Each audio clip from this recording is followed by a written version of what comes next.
Il faut rappeler également que nous sommes dans une économie fragile. Notre économie souffre des points de vue activité, je veux dire à l'international, parce que nous sommes à un stade beaucoup plus embryonnaire, n'est-ce pas, par rapport aux échanges à l'égard de l'international. Mais il faut se dire également, nous vivons d'une économie qui est beaucoup plus concentrée, n'est-ce pas, sur les activités à l'échelle nationale. Parce que quand vous prenez cette sanction, il faudrait comparer son impact par rapport, n'est-ce pas, à notre économie. Je dirais alors, on n'a pas senti une grande influence. Nous sommes convaincus que les choses sont prises de façon théorique mais ne sont pas appliquées.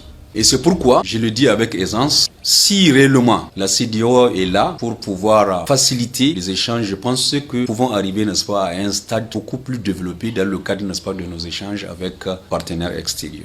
Mais un deuxième aspect aussi, nous avons besoin, n'est-ce pas, de sécurité, parce qu'on ne pourra échanger que lorsque nous sommes en sécurité. Cette sécurité n'a jamais été une garantie pour les décideurs, j'allais dire, de la CEDEAO. Parce que autour de la CEDEAO, il faut se dire qu'en dehors, n'est-ce pas, des pays membres, il y a des puissances, n'est-ce pas, qui interviennent le plus souvent en interface pour pouvoir dicter. Personne n'a pensé que le Niger, le Mali, le Burkina allaient sortir, n'est-ce pas, de la CEDEAO. Parce que, imaginez, vous ne pouvez pas enfanter un enfant et l'abandonner. Donc c'est pour dire que si aujourd'hui on a décidé de quitter et laisser les autres là qui sont venus après, c'est parce que tout simplement, ça ne fait pas notre politique. Aujourd'hui, ce que vous venez de dire, il est présageable.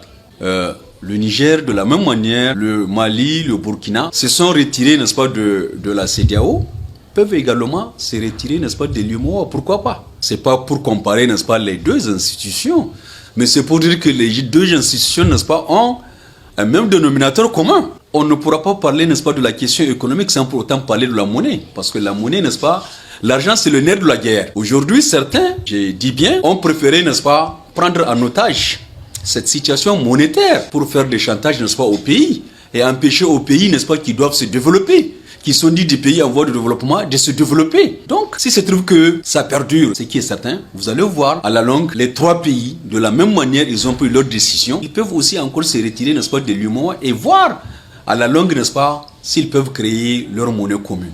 Et quand ils abandonnent les francs CFA, n'est-ce pas, ça va leur permettre d'avoir, n'est-ce pas, une certaine autonomie. Et même la souveraineté, n'est-ce pas, qu'on est en train de réclamer. C'est un peu de ça qu'il s'agit, hein. Mais ce n'est pas sans conséquence. Par ailleurs, la conséquence sera mesurée, elle sera calculée. Parce que nous aimerons bien, comme le slogan, n'est-ce pas, dans le cadre du commerce international, qui dit qu'aucun pays ne peut vivre en autarcie. Mais lorsqu'il y a des contraintes, il va falloir, n'est-ce pas, reculer pour mieux sauter. Aujourd'hui, quand vous prenez le Niger et le Nigeria, personne ne peut empêcher, n'est-ce pas, qu'il y ait des transactions entre les agents économiques.